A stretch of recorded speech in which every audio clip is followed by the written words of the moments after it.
தாய் தமிழ் உறவுகளுக்கு வணக்கம். செந்தில் பாலாஜியின் பரிசு மலையில் நனையும் அணில் குஞ்சுகள் என்ற தலைப்பில் இந்த காணொளியை நாம் காண்கிறோம். செந்தில் பாலாஜியின் பரிசு மலையில் நனையும் அணில் குஞ்சுகள் என்ற தலைப்பில் இந்த காணொளியை நாம் காண்கிறோம்.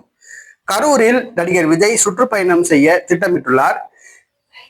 ஒவ்வொரு மாவட்டத்திலும் நடிகர் விஜய்க்கு சுற்றுப்பயணம் செல்லும் பொழுது அவரை பார்ப்பதற்காக பல்லாயிரக்கணக்கான ரசிகர்கள் கூடுகின்றனர். ஏற்கனவே கரூரில் முப்பெரும் விழா திமுக நடத்திய பொழுது காலி சேர்களுடன் முதலமைச்சர் உரையாற்றினார். மழை வந்து கெடுத்தது, எஞ்சியிருந்தவர்களும் மழைக்கு பயந்து ஓடிவிட்டனர். பார்வையாளர்களே இல்லாமல் முதலமைச்சர் மு.க.ஸ்டாலின் உரையாற்றினார், விருதுகள் வழங்கினார். முப்பெரும் விழா ஒரு மிகப்பெரிய ஒரு தோல்வி விழாவாக அமைந்தது.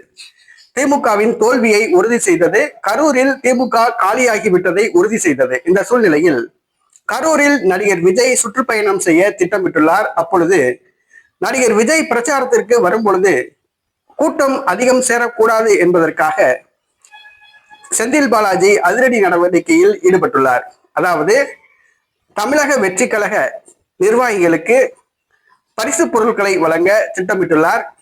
கவரில் ரொக்கம் வைத்து அன்பளிப்புகள் வழங்க திட்டமிட்டுள்ளார். அதாவது பிரச்சாரத்திற்கு வரும் பொழுது விஜய் வரும் பொழுது கூட்டத்தை கூட்டிக் கொண்டு செல்லக்கூடாது என்பதற்காக தமிழக வெற்றி கழக தொண்டர்களுக்கு செந்தில் பாலாஜி அன்பளிப்புகளும் பரிசு பொருட்களும் வழங்குகிறார்.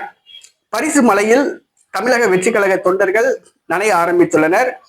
அடுத்தபடியாக டேக் டைவர்ஷன், அதாவது திருப்பி அனுப்புதல் என்ற திட்டத்தை செந்தில் பாலாஜி திட்டமிட்டு வருகிறார். அதாவது தமிழக வெற்றி கழக தலைவர் விஜய் பிரச்சாரம் மேற்கொள்ளும் பொழுது அவரை பார்ப்பதற்காக பொதுமக்கள் கார்களில் வரலாம் அல்லது வேறு ஏதாவது வாகனங்களில் வரலாம்.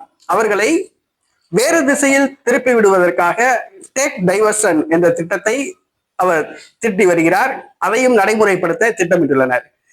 கரூருக்கு வரும் விஜய் பிரச்சாரத்துக்கு கூட்டம் அதிகம் சேரக்கூடாது என்பதற்காக கரூர் செந்தில் பாலாஜி இந்த திட்டங்களை தீட்டி வருகிறார்.